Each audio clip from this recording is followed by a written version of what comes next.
Olá, eu sou a Gabriela Brambati, faço parte da Igreja Assembleia de Deus Ministério Nádia, aqui de Ponta da Fruta, Vila Velha, Espírito Santo, cujo pastor-presidente é o pastor Mauro Muniz. E, como eu sempre falo, este canal é dedicado a comentar a lição da Escola Bíblica Dominical para os jovens da minha igreja, e todos aqueles que não estão podendo ir à EBD presencial. Então, neste trimestre, a gente está comentando sobre os princípios divinos em tempos de crise. E nós já estamos na lição de número 8, que tem por título As causas da desunião devem ser eliminadas. Então, bora para essa aula. Vou tentar resumir aqui para ser um vídeo bem curto, tá?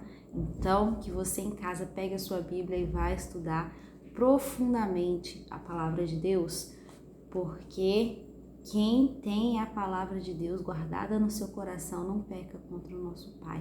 Amém? Então vamos lá.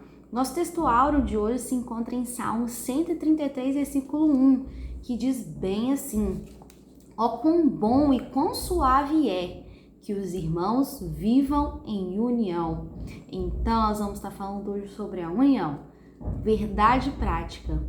A união é uma força indispensável para a igreja e um testemunho diante do mundo e um estímulo para o crescimento da obra de Deus. Então, nós vamos ver hoje como é a importância da comunhão para que a obra de Deus cresça, para que a força da igreja seja solidificada e um testemunho diante do mundo de que Cristo enviado por Deus para salvar a todos nós. E aí, vamos começar introduzindo, mas antes eu quero deixar aqui para você a leitura bíblica para você fazer em casa, que se encontra lá em Neemias capítulo 5. Eu recomendo, como você está em casa, leia todo Neemias capítulo 5 para você entender melhor essa lição. E vamos ver então que os judeus, eles retornaram para Jerusalém do cativeiro babilônico, mas quando chegaram lá, se depararam com um cenário difícil, a gente vai ver surgindo aí nessa lição um conflito entre as diferentes classes, os ricos conflitando com os pobres, e vamos ver também como que esse problema foi solucionado. Então vamos para o nosso tópico de número 1, que diz bem assim: a união caracterizava os judeus libertos do cativeiro. Então, a união era uma característica desses judeus, E qual era a base? De onde surgiu essa união? Essa união surgiu porque todos eram o mesmo povo, tinham a mesma fé no único Deus, todos haviam experimentado o despertamento iniciado lá pelo rei Ciro, Então, chegando lá em Jerusalém, todos cooperaram, para a restauração de Jerusalém, restauraram o altar, levantaram o templo, restabeleceram o culto a Deus. Então, tinham o mesmo Deus, tinham tudo em comum, ali para conseguirem realizar aquele plano de Deus para aquele povo. E esta união simboliza a união que deve haver na nossa igreja também, na igreja de Deus, atualmente, Porque nós somos uma família de Deus, Todos nós somos um em Cristo, como diz lá em Gálatas 3:28. E essa união, ela é muito importante, porque traz um apoio espiritual para aqueles que se encontram mais fracos, É muito bom, assim, quando você chega na igreja, tem um ambiente fraternal, em que você pode ver pessoas que pensam da mesma forma que você, que acreditam no mesmo Deus, porque no mundo tem muitas pessoas já para criticarem, não só no mundo, às vezes no meio da nossa família, a gente encontra pessoas para tacar pedra na gente, para poder criticar, mas quando a gente chega na igreja e encontra o apoio, o amor, o carinho, isso traz uma certa força para a gente continuar na caminhada rumo à eternidade. E também é muito importante essa união no meio da igreja, porque para um levar as cargas do outro, Porque muitas vezes a gente se encontra fraco e a gente precisa de uma certa ajuda para carregar as nossas cargas de outra pessoa. E essa outra pessoa tem que compreender os planos também de Deus, tem que compreender sobre a palavra. E isso é muito bom, porque um dia a gente está fraco, vem um irmão e ajuda a gente. No outro, o irmão está fraco, a gente vai lá e ajuda o irmão. E assim a gente vai caminhando. Então essa união no meio da igreja torna a igreja forte contra os ataques do inimigo, torna a igreja forte e sólida para conquistar mais almas para Deus. E só através da união da igreja, dentro da igreja, que o mundo pode conhecer que Jesus foi enviado por Deus. E que o povo de fora pode reconhecer que quem são aqueles verdadeiros discípulos de Deus, né? Porque a gente não tem que viver só por palavras, viver falando, a gente tem que demonstrar isso vivendo diariamente, inclusive dentro da igreja. E lá em João, capítulo 17, versículo 22, diz que nós devemos ser um, né? Lá em 1ª Epístola a João também 5,7 diz, assim como o Pai, o Filho e o Espírito Santo são um, nós devemos ser um, né? Em Eclesiastes 4,12 diz que o cordão de 3 dobras não se quebra facilmente. Então, quando tem união, a força ela é estabelecida, né? O Evangelho de Cristo pode ser proclamado com mais força. As ovelhas, quando estão no rebanho, umas protegem as outras. Agora, quando uma ovelha está sozinha, ela se encontra vulnerável aos ataques de lobos. Então, da mesma forma, a gente no meio da igreja, né? Se a gente tiver todo mundo junto ali, é muito mais fácil resistir aos ataques do que estando sozinho. E vamos para o tópico de número 2, que diz a união entre os judeus estavam ameaçada. Então, como a gente vai falar nesse tópico, que ali a união entre os judeus vindos do cativeiro, ela foi de certa forma abalada, porque naquela época a agricultura não estava lá 100%, não estava uma coisa fácil, então assim, os pobres pegavam empréstimos com os ricos e acabavam não conseguindo pagar. Então os ricos iam lá, tomavam as casas, as plantações, muitas vezes levavam até os seus filhos para serem escravos. Lembra lá da viúva, né, que estava já prestes os seus filhos a levarem para ser escravos? Imagina que dor. Era um costume daquela época, quando a pessoa não conseguia pagar com terra, com casa, com dinheiro, levavam os filhos das pessoas. Então imagina, entre o próprio povo tendo escravidão, acabaram de retornar ao cativeiro babilônico e vivendo isso dentro da própria comunidade, dentro do próprio, no meio dos próprios irmãos, era algo bem triste, né? Então, a ameaça a essa união era uma injustiça social que havia naquela época, porque os ricos emprestavam a juros assim muito altos e os pobres acabavam não tendo como pagar. E também né? Eles precisaram de pegar empréstimo uma época para reconstruir suas casas. Lembra que Jerusalém estava toda destruída? Cada um tinha que reconstruir sua casa, além de reconstruir o templo. Então foi uma época assim bem difícil. E como que a gente pode explicar, né, essa injustiça social no meio dos irmãos, né, dentro dos próprios cristãos ali naquela época? E só tem uma explicação, é a falta de amor, né? As pessoas ali, os ricos, não tinham mais amor e misericórdia para com seus irmãos mais pobres, né? Tinha uma dureza, tinha uma certa ganância no coração. E a gente vê também, nessa parte de Neemias, a palavra usura vir na Bíblia, que é o quê? É impor uma sobrecarga, né? A gente não pode impor algo maior do que aquilo que a pessoa pode pagar. E os ricos às vezes sabiam disso e emprestavam mesmo assim, vou tomar. Eles pensavam só em crescer, em ganhar mais dinheiro e não pensavam na dor do seu irmão que estava precisando do sustento ali. E é importante a gente ressaltar que em 1 Coríntios 8,12 diz que quem peca contra o seu irmão peca contra Cristo. Então, era muito grave o que estava ocorrendo no meio do povo judeu ali naquela época. E é bom a gente ressaltar e lembrar sempre também que nós devemos considerar as outras pessoas sempre superiores a nós, e não inferiores. Isso está lá em Filipenses 2:3.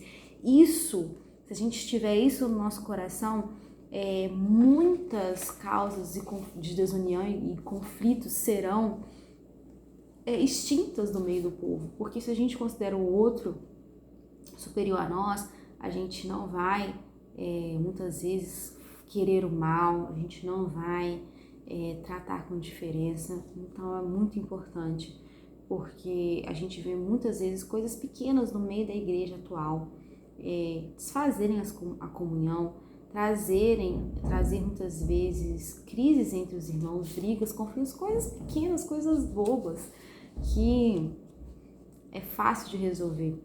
E a gente vai ver aqui no tópico 3 como que Neemias resolveu esse problema. Para a gente aprender a resolver os problemas que surgem no meio da igreja, no meio da nossa família, no meio da sociedade. Neemias, ele era um grande líder.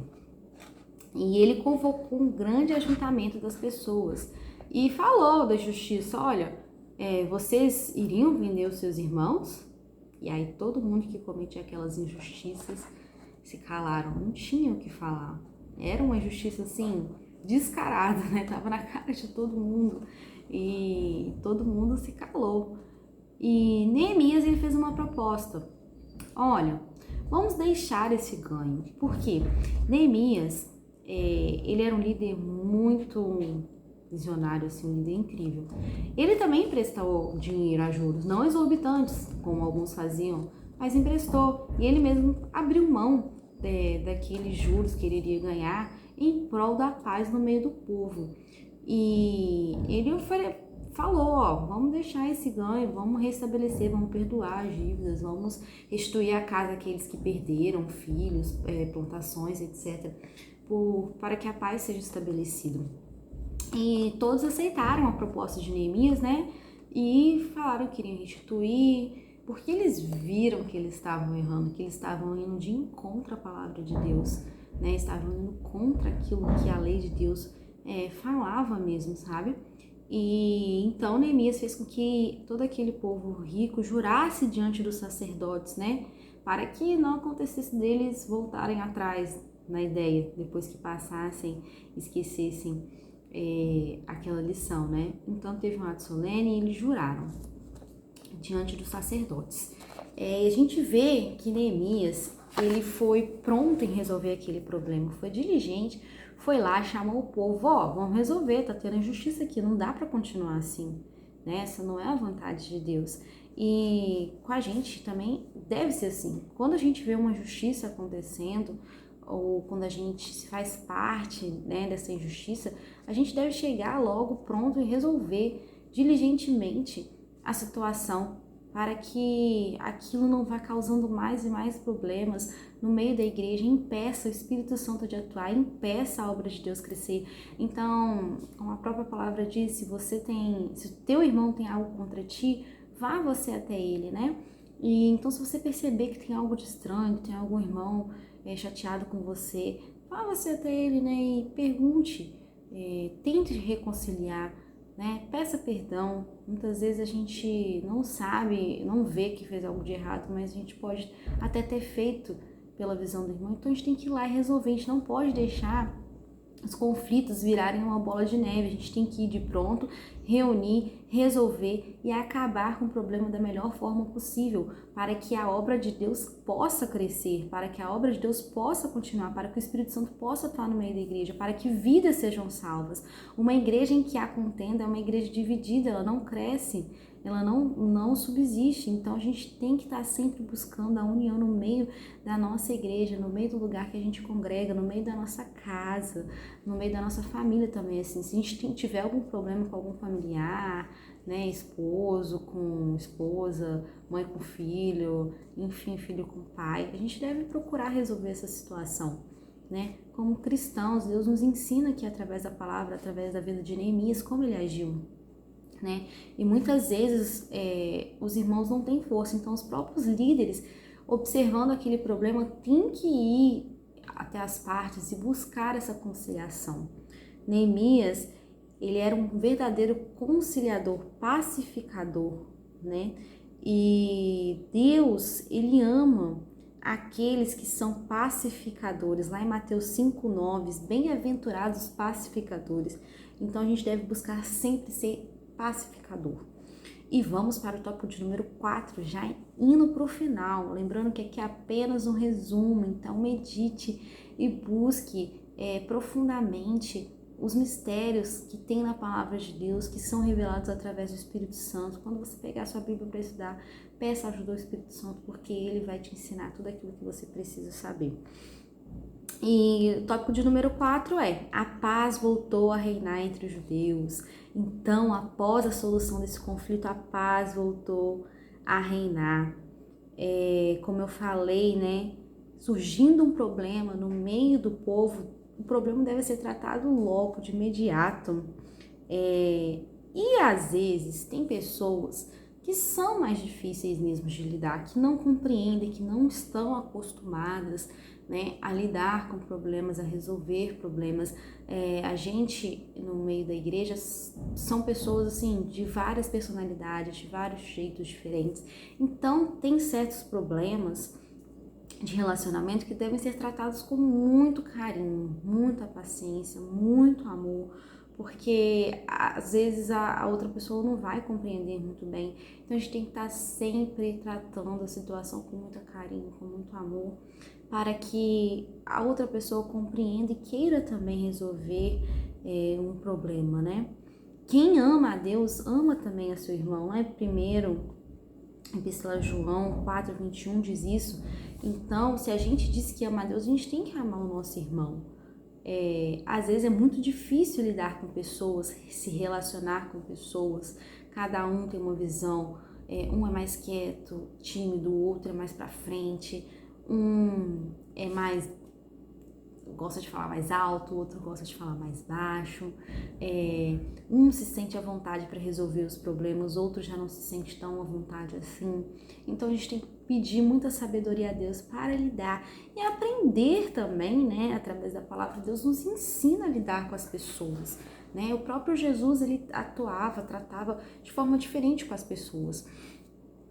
Tinha milagres que as pessoas iam até Jesus pedir, né, pedir milagres, como o centurião mandou pessoas para falar: Jesus, ó, tem um servo lá meu que tá moribundo, tá quase morrendo, e eu sendo general sei que o senhor pode dar ordem e poder curar meu servo lá, e porque eu não sou digno nem que você entre na minha casa, né? O centurião falava com Jesus, e Jesus ficou abismado com tamanha fé daquele centurião, e o servo dele foi curado. E logo depois Jesus, né, entrando na cidade com os discípulos, viu que estava sendo feito um velório ali, uma mãe velando seu filho único, e a mulher nem pediu para Jesus ir lá e ressuscitar seu filho, curar.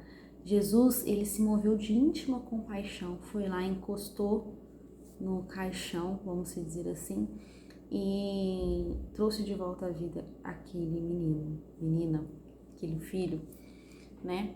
E então a gente vê que com cada situação Deus lida diferente. Às vezes aquela mulher não teria força nem para pedir a Deus, mas Deus, ele se moveu de íntima compaixão e foi lá e ajudou aquela mulher.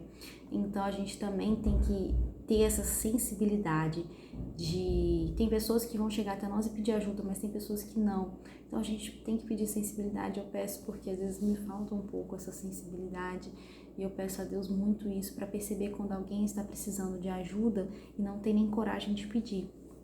Então essa lição, ela é muito importante, nos ensina muitas coisas preciosas. Então medite na palavra, aprenda com Neemias a resolver as situações, aprenda que quando há desunião, quando há injustiça, Deus não está ali, Deus não opera, a obra de Deus para, ela não cresce, vidas deixam de ser salvas, pessoas podem estar morrendo sem Jesus enquanto a igreja está envolvida em desunião. Agora, quando todo mundo está unido, a igreja é forte, ela vence todas as coisas.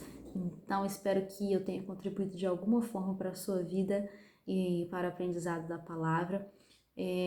Vimos que, então, as causas da desunião devem ser eliminadas, né? Tanto lá na época de Neemias, quanto hoje na época da nossa igreja atual. E na lição de número 9, que é a próxima, a gente vai aprender como vencer as oposições à obra de Deus.